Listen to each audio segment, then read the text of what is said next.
The intention of preaching is to change the affections of people, what you care about, what you love. When you set Christ forth in his beauty, people's affections will change away from the things of this world towards Christ. And it makes them realize how ridiculous their sin is. We still wage that war, and we still battle with that. But good preaching will always change the affections of people towards Christ and away from patterns and sin habits and idols and things that seek to take away from that. Hey, look out. Welcome to Two Pastors Unplugged. I'm Rick Probst. Well, I've talked to his brother Josh many times and his dad, who is amazing. And I always wanted to talk to Jonathan Youssef. Pastor Jonathan Youssef is on the podcast today, and I'm pretty pumped. Pastor, how are you? I'm great, Rick. I think always might be a bit of an overstatement. Okay, you You're got the me there. first. Yeah. You're the first. It's good to see you and good to hear from you. I did notice, I do want to talk about, of course, the Church of the Apostles and what's going on. And your story is fascinating. I did not know that you had spent time in Sydney. I knew that you and Lindsay had been married for about 10 years, which this is, you should be, what are you doing for 10 years? Are you going to a special place or what? So we celebrated 10 years in March, but this summer we're going to go to the UK. My sister lives in the UK, and she'll be out of town, so we're gonna hold up in her house in Yeah. Bath, and sort of drive around the countryside, sans children. So it's going to be hopefully a relaxing, restful, rejuvenating time for the two of us. Good for you guys. Mm. Now, you've probably done a lot of, I'm going to only assume that you've done a lot of traveling. What would be your favorite place you think that you could go back every other month, every year? What would be that place?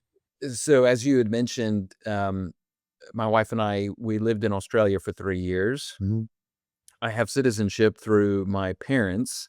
My wife is now has permanent residency. We're working on her citizenship, and my 3 children have citizenship. Our eldest was born in Sydney, and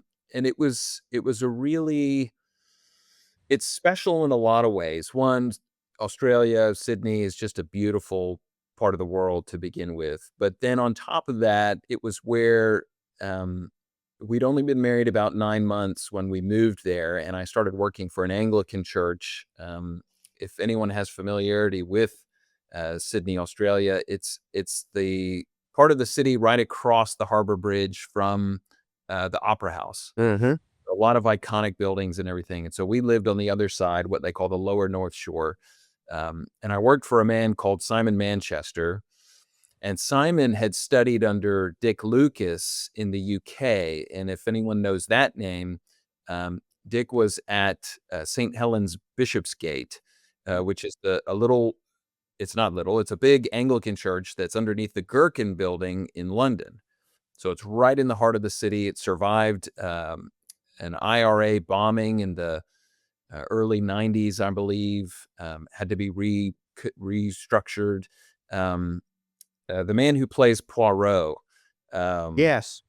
uh, he reads the Bible. David Yeah. Suchet, he Yeah. goes to that church.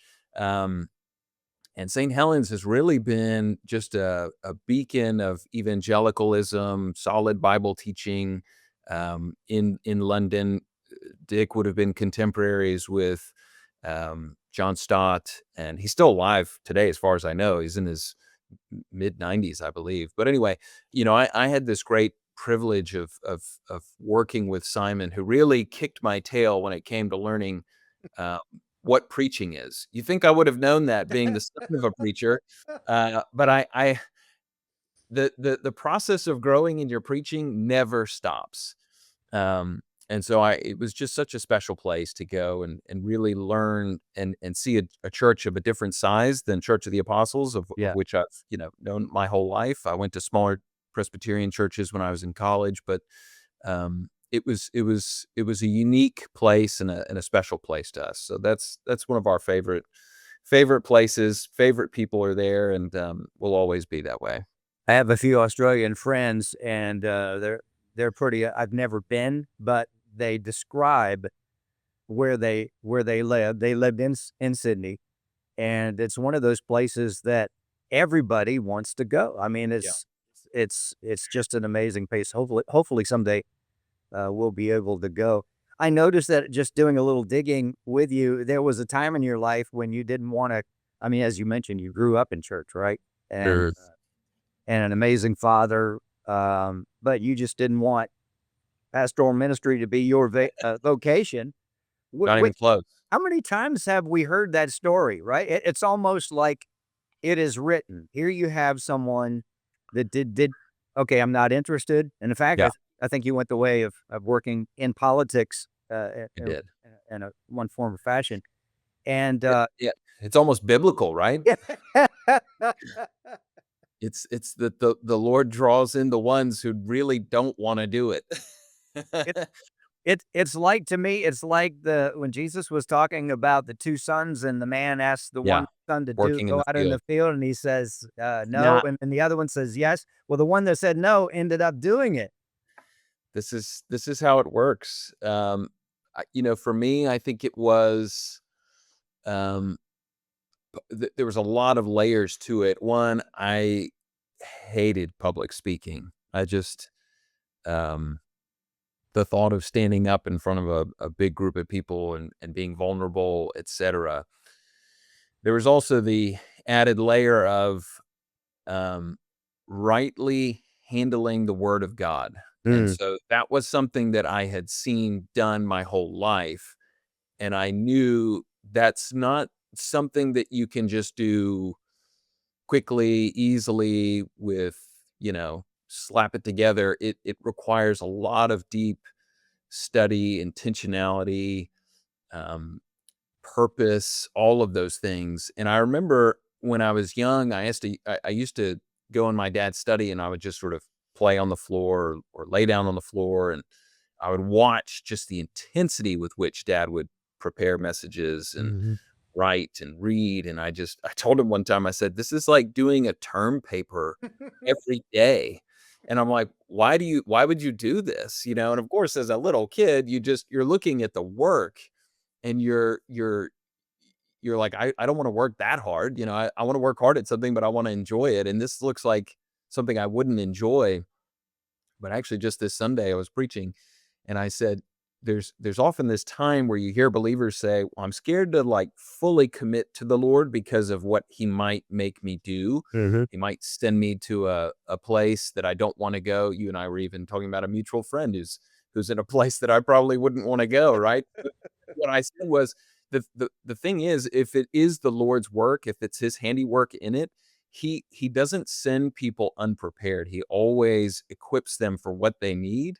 But at the same time, he also ensures that they are being reliant upon him. So there's always the training process. I mean, you even think about the Apostle Paul having that time with the Lord to be prepared for what he was going to have to go through, which was a Mhm. tremendous amount of suffering Mm. that he would deal with. And I think a lot of that foundation was laid in the Lord preparing him for what he would be sent out to do. And so I really was, I was slowly, slowly, slowly being equipped for that. And when I graduated from college, I did a little bit of work with Leading the Way, Dad's radio and television ministry, and just didn't really feel satisfied in that. My sister had been a speech writer and a domestic policy advisor for George W. Bush, and had worked in the White House, and that always had intrigued me. My brother had done a little bit of presidential advance work, and so I was always caught up and fascinated. I was almost a political science minor, but I wasn't smart enough, so I stuck with just history. But so that was always something that intrigued me. So I had an opportunity to work on a reelection campaign for a U.S. senator here in Georgia, and I had a blast. It was so much fun, and Mm. I got to see so many amazing things and meet so many fascinating people. Um, but the Lord was quietly giving me this discontentment, Mm. And it was looking out on the political scene and understanding the necessity of it, but also realizing there's a lot of people that are putting all of their hopes Yes. in a political solution. When in my mind, in my framework, in my theology were screaming to me saying, "These people will never be satisfied with this." It's a cheap Band-Aid over a really big wound. And even the people I was working with, who I love dearly, and many of them have grown up in Christian homes, but their doctrine of God, their doctrine of Christ was just so warped and twisted and not solid and not built well. And I found myself more highly engaged in theological conversations and practicing faith conversations. And that was the Lord beginning that process of saying, you didn't want to do it. You didn't want to do the term paper stuff, but I'm going to build you up, because it really isn't. It's not, I've even got my, Logos here in front of me with the Greek and everything. And there's a lot of that text work, but the text work is only for the edification, the building up, the evangelizing, the work of people work. And I think that was the aspect of sitting in my dad's office that I didn't quite make the connection to, that you labor on this type of work in order that it would be beneficial to people and to their lives and to their families. And so that's, it took me a long time to get to that, to get to that understanding. But, the Lord's been gracious to me and has equipped me with a lot of great mentors throughout the years across the continents. And I did my master's at Reformed Theological Seminary here in Atlanta, which Dad was actually really instrumental in bringing that school here.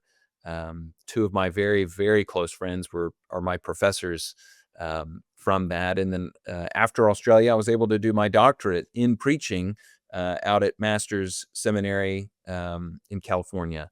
And just, the men that they were bringing out into that program have just continued to pour into me. And I graduated last year, but I still benefit from so much of what I've learned in that process. Hey, we hear that you're loving Two Pastors Unplugged, so we want to remind you to hit the subscribe button right there on the bottom and give this video a thumbs up. And if you're an audio only, we love you. Thank you for listening to us. And you can subscribe wherever you get your podcast, Apple, Spotify, wherever. And there's a new episode that drops every Tuesday morning, so look out for that. And hey, thanks for listening. Now, back to the show. Pastor Jonathan Youssef is with us on Two Pastors Unplugged. I was watching the Gospel and Genesis series, the last one. I think, was it Sunday? Sunday. It was Sunday. That's the last of the... In fact, you said something that stuck out to me. You said, it's been 4 years, and the congregation chuckled a little bit. And so it was 4 years because there's so much in there, right? Yeah. Well, yes, there's so much in there, but it was 4 years because I don't go straight through all the way. Okay. In one swoop. We come in and out. So I learned that from my pastor in Australia. We'll do Genesis for a season, and then I'll do a New Testament, and Okay. I'll intersperse little things in between. But the uniqueness of that was, so I preach in the early service at 9:00 at Apostles. Okay. Dad typically has 10:30. Occasionally I'll come over and do a series and do different things in there. But I had started that series around October of 2021, actually when I was starting my doctorate. And I thought I was just going to do Genesis 3 and call it the Gospel in Genesis. Well, Okay. I finished that in the 10:30 service, and then I thought, I've got to preach something at 9:00, like ongoing. And I said, maybe I'll just keep going with Genesis and see how far we go. And we got all the way to chapter 50. That's amazing. So that group had actually been on the whole journey. A lot of these people who you heard me preaching to had only heard the first part, and I said, you've missed about 40 some odd sermons, and I fully expect you to go back and listen to each and every one. Pastor Jonathan with us on 2PU. If I could wind Jonathan Youssef up, and he could preach anything he wanted to every single Sunday, what would that be? Is there one specific that this is my sweet spot. I could do this forever. Um, Rick, I think it's whatever glorifies Christ, which of course would be all of Scripture. But the joy that I get in looking at any passage, Old Testament, New Testament, and finding, not immediately, but ultimately finding its connection to Christ and how that prepares, establishes, builds up, equips, sends out the believers, um, finding the treasures in there that people have a cursory reading of Scripture and perhaps miss out on the real key pieces, and just helping people frame that up and receive, so that their affections are changed. That's a Jonathan Edwards phrase that Michael Reeves has reinforced in me. He was one of my lecturers out in California. But the intention of preaching is to change the affections of people, Mm. what you care about, what you love. When you set Christ forth in his beauty, people's affections will change away from the things of this world towards Christ. And it makes them realize how ridiculous their sin is. We still wage that war, and we still battle with that. But good preaching will always change the affections of people towards Christ and away from uh, patterns and sin habits and idols and things that seek to take away from that. We're talking with Pastor Jonathan Youssef on Two Pastors Unplugged, the Church of the Apostles. Uh, Check out the videos, and also, hey, show up for the 9 o'clock service. And If you can get up early enough. when you've had folks come up to you afterward, or maybe later on in the week, send you a text or send you an email and say, Pastor Youssef, that message just zapped me right between the eyes. How does that, and I know you don't preach on feelings, but how does that make you feel? When their lights go on, when their affections are changed, as you mentioned, Yeah. I mean, how does that make you feel? It's funny, we were talking about how I didn't want to be in this role, and I think it's, to me, often those comments just serve as a reinforcement of the Lord saying, I raised you up for this purpose. I've equipped you for this purpose. It's not about you, and it's about me. It's about my work. And so I just rejoice. Part of my flesh probably rejoices in thinking, oh, look, I've done this. This is great. I feel great about myself. But I have to be reminded of how much I didn't want to do this, to be reminded that it's not my work, that it's his work. And so just seeing people, the slow transformation taking place in someone's life is enough to keep you going for a lifetime. I love what you just said, the slow transformation, because the culture that we live in, Yes. and years ago, I was a lead pastor of a church on the South Side and got frustrated with the slow transition. I didn't have that term. If I'd have had it, I would have Right. used it, but it Yeah. was frustrating. And slow Yep. transition means Transformation. not Yeah. a transformation Yeah. doesn't mean this year even or next year. Sometimes it's a No. lifetime, or we may never even see it with those that That's maybe move along.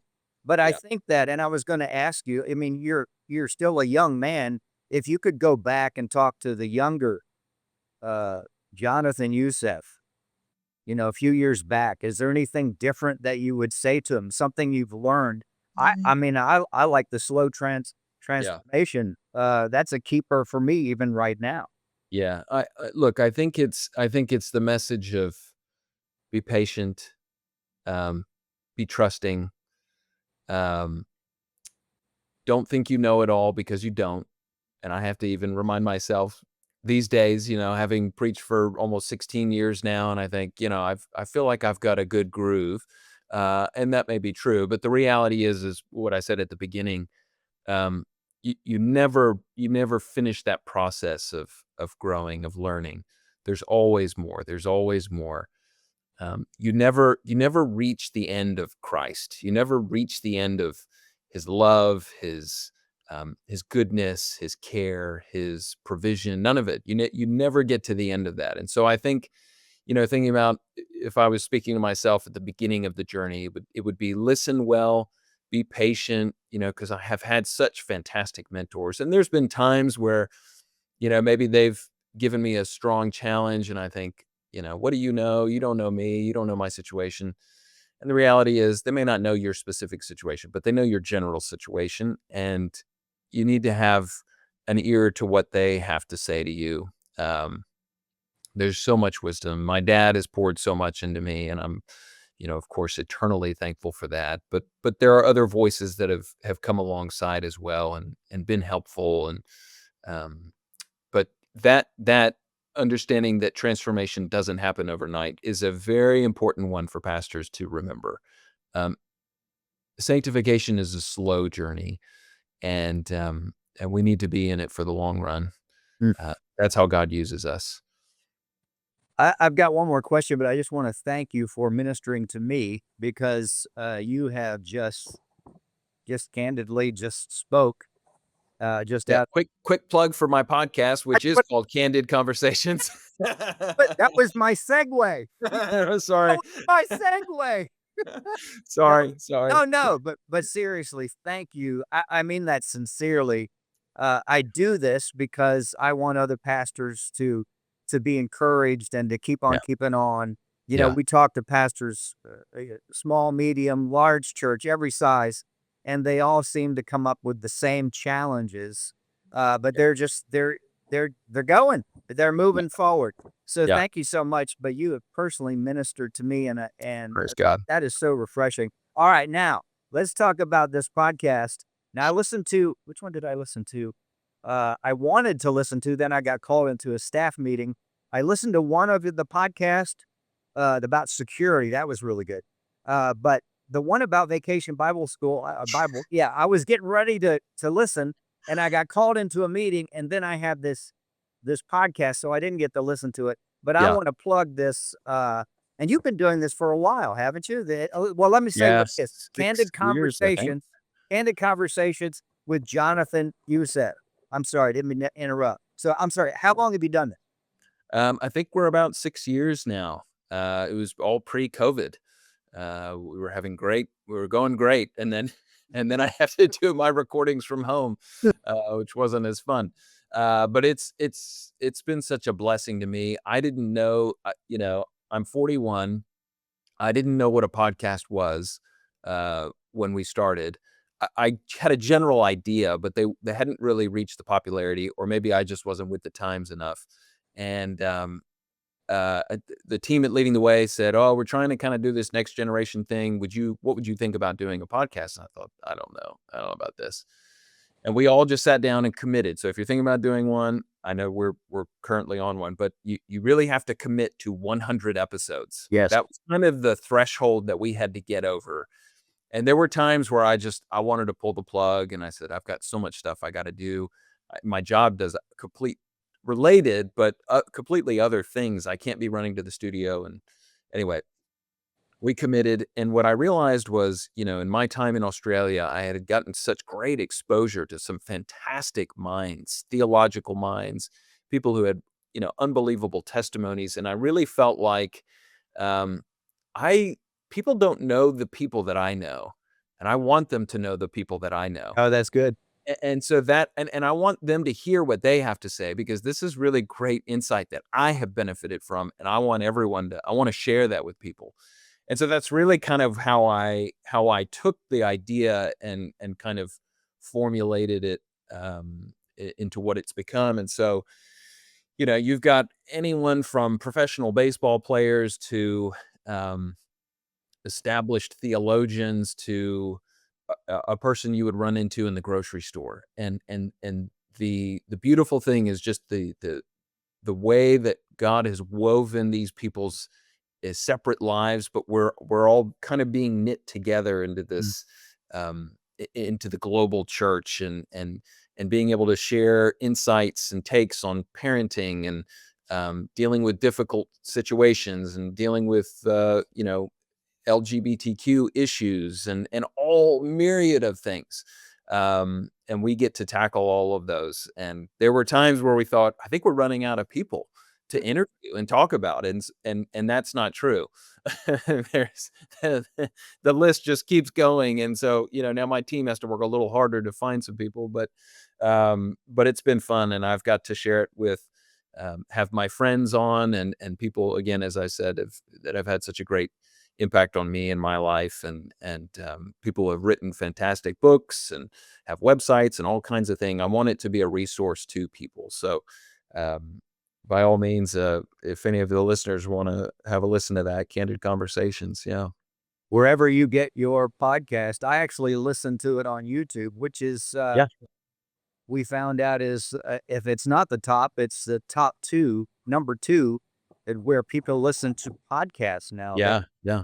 Yeah, That was news to me as well. yeah, we found that out. So and since I'm 60 something, I call it the YouTube. But I just said, okay, hey, I'm on YouTube already. I Yeah. love listening to this. This is great stuff. It's called Candid Conversations with Jonathan Youssef, and you're gonna really gonna enjoy it.